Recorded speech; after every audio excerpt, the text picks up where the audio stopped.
From the heart of America to the corners of the globe, welcome to Voices of Distilling, powered by the American Distilling Institute. Unearth the stories, the passion, and the faces behind every drop. Dive deep into the world where tradition meets innovation. With me, your host, Ronell Richards. Let's tap into the spirit of distilling, where every voice is unique, but the heart remains the same. Let the journey begin. Welcome back to the Voices of Distilling podcast. My name is Ronell Richards, and I am your host, but I am not important today. I am not important. These beautiful people are important because I am sitting down with Dan and Nancy Garrison of Garrison Brothers Whiskey, our current, matter of fact, I think just minutes ago, you guys won Distiller of the Year, right? Minutes ago. And I'm the first one to talk to you, so I feel honored. So welcome to the show. We're glad to be here. We're honored to be here. Thank you. So how did it feel?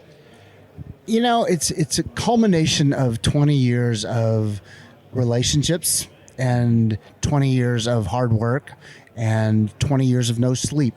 And it came together today. And to have Eric Owens hand us that bubble cap trophy,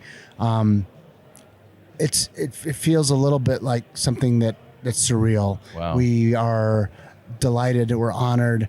Who would have thought there were 9 distilleries in America when we started this business back in 2003, and now there's over 3,000. And to be honored here in 2023, 20 years later, as the Distillery of the Year means a lot to us, and it's a dream come true for both of us. You know, I think the opportunity to be recognized is humbling. Yeah. Because we truly built this distillery from the ground up. Who would have thought that crazy idea to build a bourbon distillery in Texas, no less, was going to be something that could be what we hope was a little bit impactful to the craft distilling movement. Mm-hmm. We're honored. Well, and I can only imagine what that was like. As even today, we still get that question of, well, if it's not made in Kentucky, it's not bourbon, right? How many times have you heard that? Oh, if I had a penny for every time, or even, how in the world, Nancy, did you get to own a bourbon distillery? Yeah. Do you really drink bourbon? These are the questions. Yeah. If I'd had a penny for every question. But yes, it's the idea that bourbon could actually be made as it is today in virtually every state in the United States. Yeah. That bourbon, that very special spirit that was made in Kentucky for so many years, could actually be made outside of Kentucky. Yeah. We just decided to poke that bear a little bit and say, we're going to just do it. Oh, I think you guys did more than poke the bear. I think you gave that bear a haymaker. So let's get into that story real quick. So I want to know what happened 20 plus years ago that started this journey.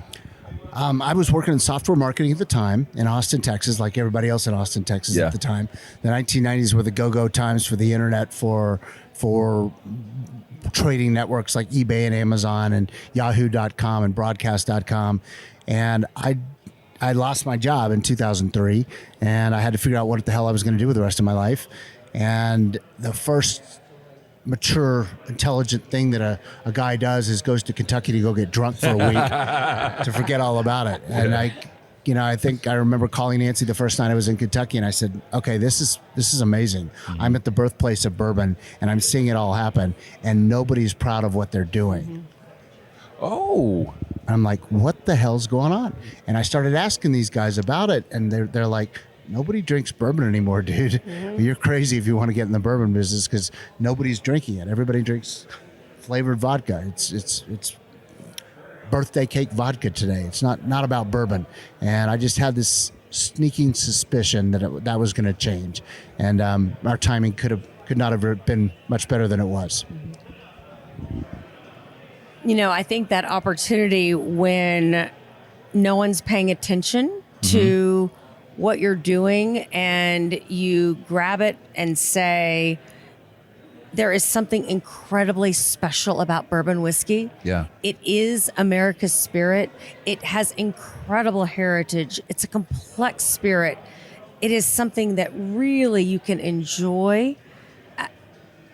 And we had an opportunity to start pushing that envelope forward, to re-engage people with this spirit, to shake it up a little bit and say, yes, and hell yes, we're going to make bourbon whiskey in high Texas, in the middle of the Texas Hill Country, a stone's throw away from where Lyndon Baines Johnson, our 63rd president, signed into legislation that bourbon was the American spirit. That's pretty cool. We are very appreciative of that opportunity, but we're also very respectful of what Kentucky has done and did for this spirit, and that we're just have an opportunity to be a little piece of it. Okay, now you just shared our little known distilling fact. We usually like to do a little known distilling fact during the episode. Now you gave it to us, so one more time. President Lyndon Baines Johnson signed into legislation in 1964 that bourbon whiskey was going to be a distinctive spirit of the United States of America. I love it. Okay, now you've glossed over something, Dan, where you said you just kind of had a feeling. You just had a feeling, like it was just in your gut, or what? That this was that bourbon was going to be a thing when everyone's saying like we're drinking flavored vodka in Kentucky. Like, what was it? Did you see something? Did you have a vision from God? What was the one thing I can say is that Dan Garrison drank bourbon. Period. He didn't drink any other spirit. So I'm a Texas girl. I drank my fair share of tequila. Yeah. But Dan, not so much. He drank bourbon. It's true. Yeah, I've been drinking bourbon since I was like 13 years old, and I love bourbon whiskey very much. My mom used to have a bottle of Rebel Yell in the liquor cabinet. Yeah. And that was probably my first discovery of bourbon when I was a young man in junior high school. But I love bourbon, and I've always believed in bourbon. And our goal from day one was to make the highest quality, finest tasting bourbon whiskey in the world. And when you set the bar that high on the first day of your business plan, you got some work to do, and you got to figure that shit out. So that's what we did.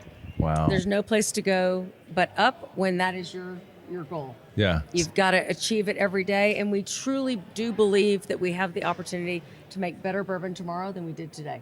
So, Nancy, when Dan was tying one on in Kentucky, and he called you 2 shoots to the wind, he's like, yeah, I want to do this. What were you thinking? Well, I'm pretty sure that somewhere along the way I said, my family's never been in the liquor business, and I'm not sure we're going to start now. But now here we are 20 years later, and I travel the country, and I'm knee deep in it.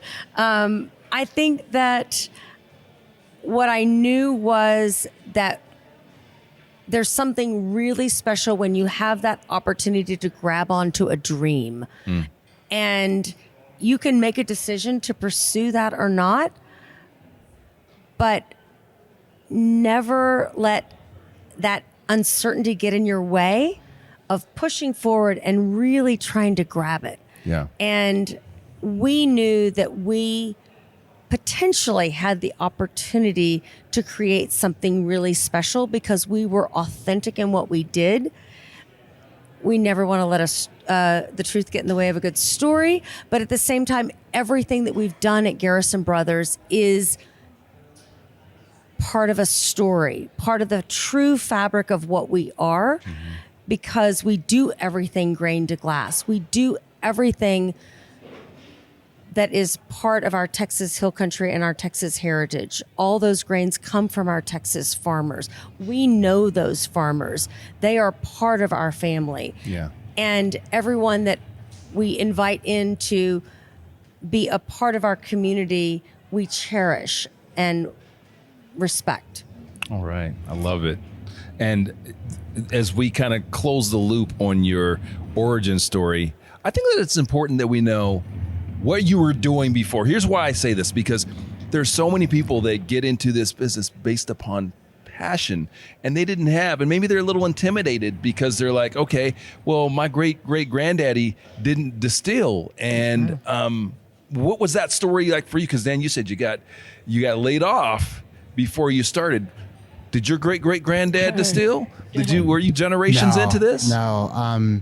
I am a historian by nature, and I spent a lot of time studying how bourbon became what it was in the United States of America back in the day, how it transitioned along the eastern seaboard when the Scotch-Irish moved into the United States and brought their stills with them, and they get here and they can't find any barley to make bourbon whiskey or make Scotch with, so they transitioned to corn and they used maize from the Indians' grains back in the day, and I've always been a fan of that story and what it's all about.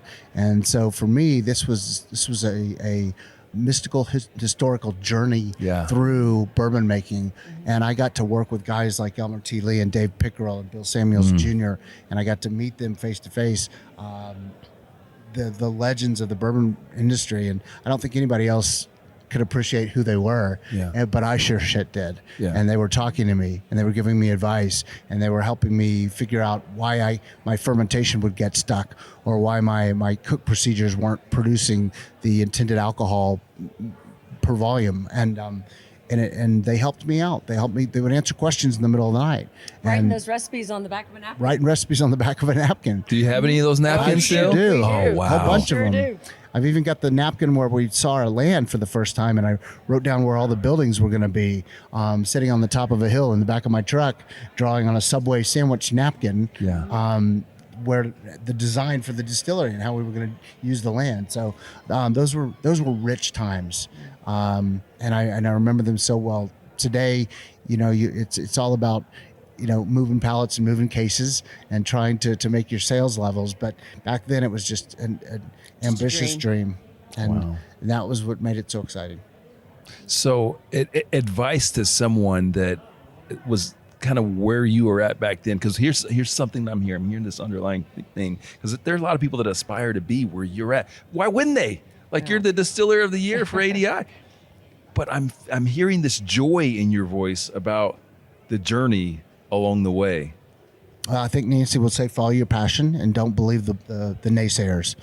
When they tell you it can't be done, look them in the eye and say, well, watch me do it, bitch, because it's coming. And raise money. God, you're going to need so much money. And if I didn't come from a financial background, I don't have an MBA. I don't want an MBA, but I would have liked to know that there were these things called investment bankers out there that could help me find the money, because I was going to do it hell or high water, and the financing was the only thing that slowed us down. It really was. I mean, we figured out how to make good bourbon. We figured out what we needed. We aimed for the best ingredients, the highest quality ingredients in every single thing we did, but we didn't have the money to do it. So that's what slowed us down. If you think you need 7 million, you need 70 million. And don't forget that. That's what you got to find. And I think, what I would encourage anybody today is, again, just get out there and do it. Keep pushing forward. Don't let someone tell you can't. Don't tell you tell you that you can't follow what you see your vision to be. There's a place for everyone. It is an incredibly rich industry, but you have to be tenacious in your passion for following your goals. Just do it. Wow. So, you had a journey in this business not many people have had. I mean, you've got this so much time in the game, and you've seen so much change. So you said there was it 4 distilleries in Texas at the time? Actually, I think there were 4 distilleries in Texas. There was Tito's, there was Treaty Oak, there was Deep Eddy, and I think we were number 4. So what do you think about the landscape now? There's over 150 distilleries in Texas. I think there's 175 in Kentucky. I know for a fact there's more than 3,000 distilleries in America. And we think that we helped usher that in. Oh, there's no doubt. And I look around this conference, we've got 1,600 people here who have come from all over the United States and beyond the United States. And they're all trying to distill something new and interesting and bring it to market. And if you know this business, it's very difficult to get to market. So to have this many people in this space trying to be successful is an exciting, it's revolutionary. Pushing the envelope, following their dream, And I think any one of us who has been in the industry as long as we have want to encourage and mentor and offer those next opportunities, because every great idea could come to fruition and be something incredible and impactful to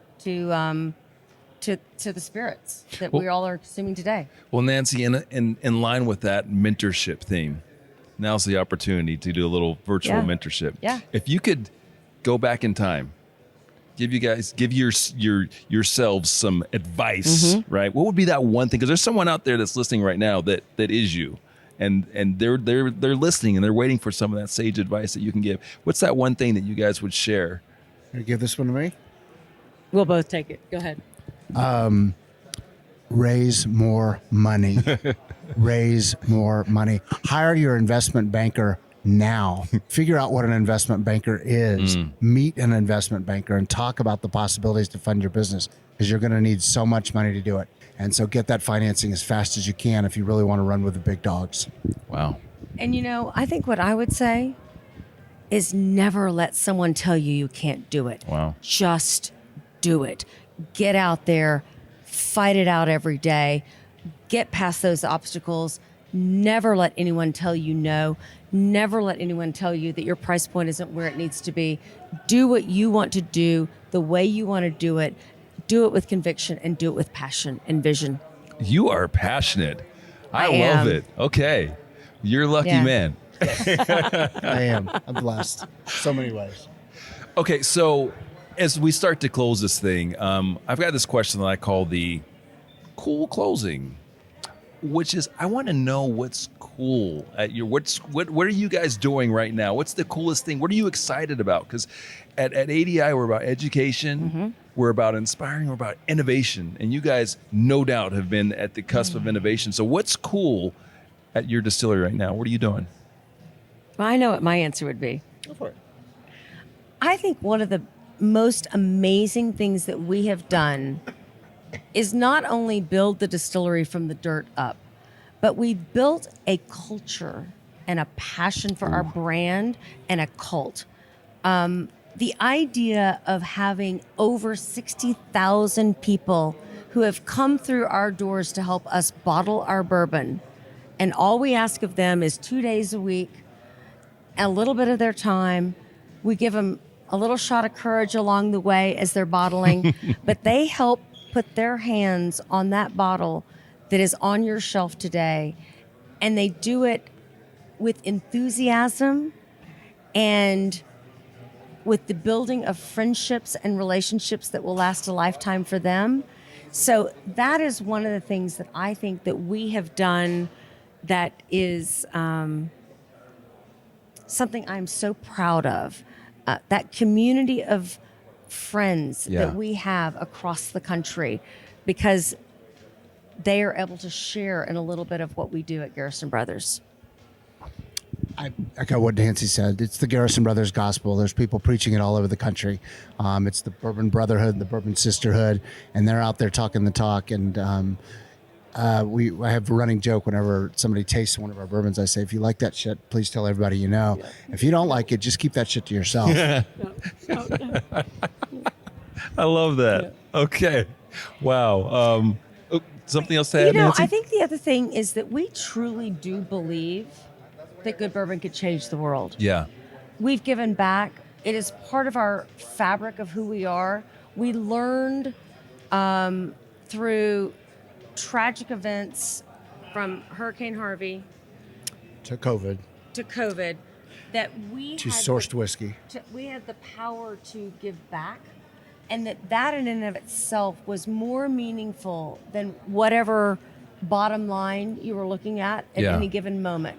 And so for the well over 1,600,000 or so that we have given back to our community through bourbon. Good bourbon brings people together. Good people drink bourbon. Good people want to do good things. Yeah. It is something that, again, is humbling to us that people want to be a part of that. And we're so proud. Well, how can our members out there, how can they join in this mission that you guys have? After Hurricane Harvey, we were able to raise about $150,000 for disaster relief funds to go directly to the Gulf Coast to get people off of their roofs in the middle of the hurricane. That was a wake-up call for us, and it fundamentally changed our philosophy. And we realized that we were not in business to sell bourbon and make money. We were in business to give away bourbon to make money for causes that are important to us. Wow. And it became it was a seismic shift in the way we thought about things. So we formed an organization called Good Bourbon for a Good Cause. You can go to goodbourbongoodcause.org and make a donation to it. We are focused on veterans issues, getting people help. If they're suffering from PTS, we want to get them the help that they need. So we support philanthropies that do that. We also support wide open spaces in Texas where we can, keeping parks and national parks open and operational so that people can get out in the world and fish and hunt and be with their kids and explore nature. We're very involved with the hospitality industry as well. During COVID, we were able to give out about $400,000 to needy charities that were helping hospitality industry families get back on their feet after COVID because they were out of work for so long. So that Good Bourbon for a Good Cause has been our swan song here toward the end of this process, the end of this 2 decades worth of making bourbon whiskey. And we love giving back, and that's what we want to do next. And that is obviously part of our passion as we go forward. We have an incredible team of people that work with us. So that gives Dan and I an opportunity to really give back even more. In the early days, we were literally boots on the ground every step of the way. But at the same time, we know that as we're now distributed come the end of September in all 50 states, that we have this amazing opportunity to keep giving forward in any way that we can. Yeah. So it is, again, part of our fabric, part of our culture, but something that we both feel very strongly about to support this industry and to support all of the people that are a part of this industry. Yeah. Well, I want to tell you both that it is absolutely an honor to sit down with you, and the leadership that you're showing beyond the selling of the whiskey, the leadership that you're showing in the community, I think is admirable and something that I think is critical to part of the success formula. And would you guys agree? Just giving back and not just to keep taking, but giving back. And I'd like to think that that's what we're about at ADI from a community standpoint. Thanks, Ronell. God has blessed us with something we love, and it's time to pay it forward. And ADI has been an amazing support system for us, the leadership, the friendship, the support, but not only for us, but for all distillers who are out there trying to, again, pursue their own dream. Yeah. So before we close, Nancy, is there anything else that you would like to leave with our members? If nothing else, to speak to the women that are out there. Yeah. There is an amazing opportunity to keep pursuing and pushing. I talk to women across the country about empowering them to enjoy the spirit of bourbon whiskey, to be a part of this industry. It is an amazing group of individuals that have come together. It is a family, and I encourage any woman to be a part of it, but also, and most particularly, to enjoy bourbon whiskey, because obviously that is where my most passionate moment is. I love it.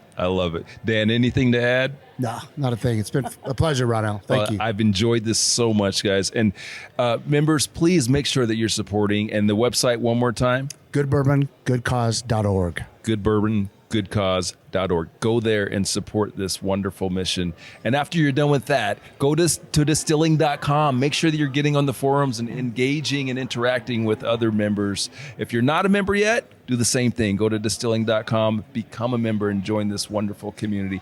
Thank you for being part of the community, and we will see you next time. Bye-bye. Thank you.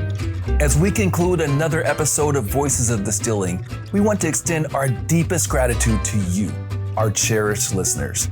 Your support is the lifeblood of our show, and we are endlessly thankful for each and every one of you. If you've enjoyed our conversation today, please take a moment to rate and review our podcast. It truly helps others discover these spirited stories. And if you wish to further support our mission, consider becoming a member of the American Distilling Institute. As a member, you'll dive deeper into the world of distilling, gain access to exclusive content, be a part of our dynamic annual conference, and immerse yourself in a community where knowledge and passion converge. Visit our website, distilling.com, for more details on how you can benefit from membership and contribute to the vibrant tapestry of distilling. Until our glasses clink again, remember, every drop has a story, every voice a passion. Raise your glass and cheers to the heart of distilling. Hey, Voices of Distilling listeners. Let's talk about a little something that's at the core of every distillery. I'm talking about yeast. Not just any yeast, I'm talking about the brand of yeast from AB Biotek, Pinnacles Distillers yeast. Now, you and I both know that yeast is the unsung hero of distilling. It's not just about science, they believe in being partners in fermentation. They've got expertise across the board. Whether you're all about wine, a beer enthusiast, or like us, a fanatic for distilled spirits, they're part of the story your distillery is writing, part of the community that is pushing for the best and always eager to help you reach new heights with solutions and technical services that you need. So why settle for just any yeast when you can ferment with the best? Elevate your distilling game, make Pinnacles Distillers yeast your partner in fermentation today.